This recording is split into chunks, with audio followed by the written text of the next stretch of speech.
Mortal Kombat 11 Aftermath. Why Multiverse ruined the franchise. More like Afterlife, because this story is so dead. Downloadable content.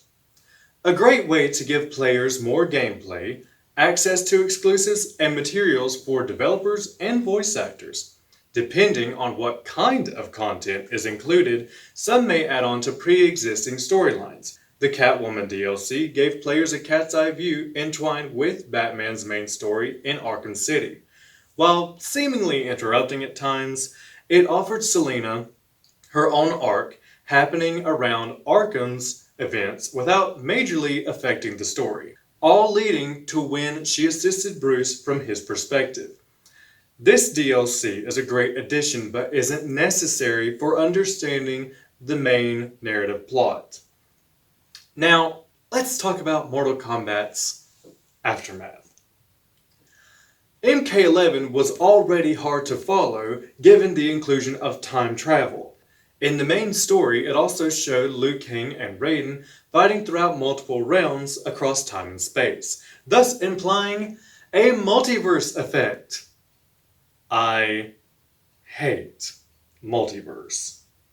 The concept was proposed by Hugh Everett in 1957, but became popular several years later by Bryce DeWitt, and known as Many Worlds, but today has been abruptly overused and somehow deeply entangled with time traveling. With that said, MK11 reboots its 2011 cast in the time merger within approximately 30 minutes of gameplay, without explanation.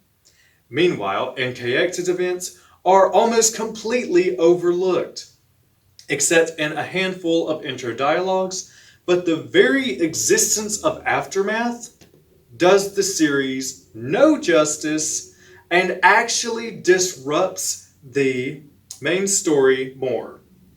Ever since Starfire and Enchantress joined the Injustice roster, I always wanted a DLC storyline to follow DLC characters. In this case, Multiverse would be much more compatible because what else happens when you cross an alien princess with a dominatrix from hell? Multiverse is great in comic books because they have practically an entire franchise based on it. Like anything under DCU entitled Crisis. Regardless, DC Universe and Marvel characters usually had set origins in most of those timelines. But Mortal Kombat characters' origins changed to whatever one writer feels like writing at that time. Thus, it lacks focus.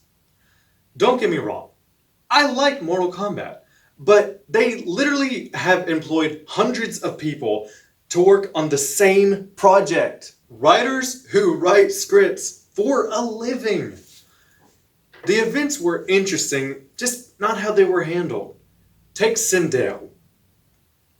The lore states she was married to King Jared, Kitana's father, and was forced to marry Shao Kahn. But by the events of MK9, which is essentially a reboot of the first three games, she starts off dead. She was then resurrected by Quan Chi, then killed everyone, then killed by Nightwolf. Now, Aftermath follows up with her zombie clone put in a pretty purple coffin and is brought back to life again by Shang Tsung, fakes out being a real mom, and is betrayed and killed alongside New by Conqueror X by Death Did They Part, but not technically really because I was revived again, hubby, Shao Kahn at the hands of Shang Tsung. This was one character's arc, but if you select Liu Kang's New World era, did any of it matter? What is with this lady? She's been revived so many times, and she still keeps letting these sorcerers just bring her back. It must be exhausting. Maybe she enjoys it. Maybe, but does she enjoy failure or repetitive death? Hello, my name is Sindel, and I am a deathaholic. Hi, Sindel. Not to mention, it is vital to write characters and events that synchronize.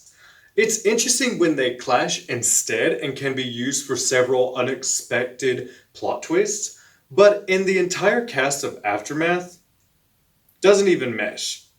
There's no explanation of the void we've heard so much about, and the only stake of the battles are, oh golly, hope we don't get beat up because that'll change everything that happens. The add-on lost me after the first 20 minutes, when they assumed we can only play with the other minor characters for the same reasons. To which I still hate the collector. I figured if I had $30 to spend on a game when I already purchased the gold edition, then I had $30 for this business or Taco Bell. Decisions are tough.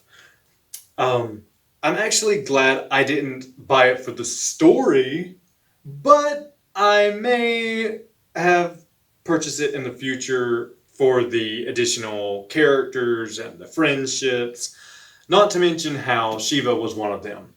Yet somehow made it as a non-playable character featured in the main story. Or conversely, how Scarlet was originally an MK9 DLC and later playable in 11's main story. Both are some of my all-time favorites, but it's kind of frustrating seeing who gets chosen and who doesn't. Not to bash on my boo, but Scarlet had only a few scenes, albeit one of the best chapters and rivalry against the Adenians. But Shiva actually provided the heroes with troops to support in the end battle. With all that said, I am aware of comics filling in the gaps between games. But large things like this need to be quite prevalent as the foundation into the next segment of the story, whether it's game or comic.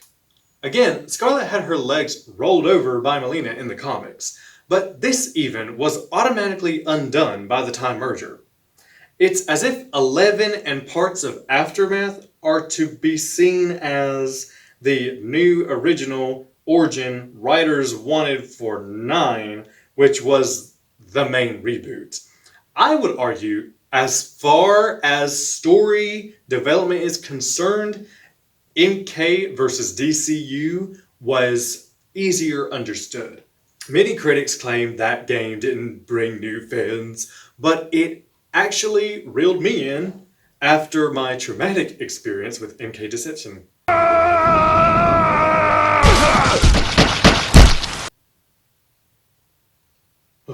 It was those origins of the Mortal Kombat cast that intrigued me to not only play the games, but learn more about the characters. I enjoy world building, writing, storytelling, lore, but I shouldn't have to watch fan-made content to better understand what a company has produced. Creation has creative parents, and only few have access to those thoughts. But it's still important to make your content understandable.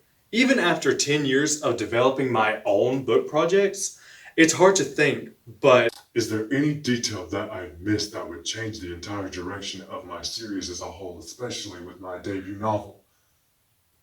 But I shrug it off because I gotta sleep eventually. In other words, because of the multiverse effect, can we ever expect a real sequel? Or are we just gonna be cheated into a cruddy story and aimlessly throw money at it anyways? Is there plot potential for either way the game ended?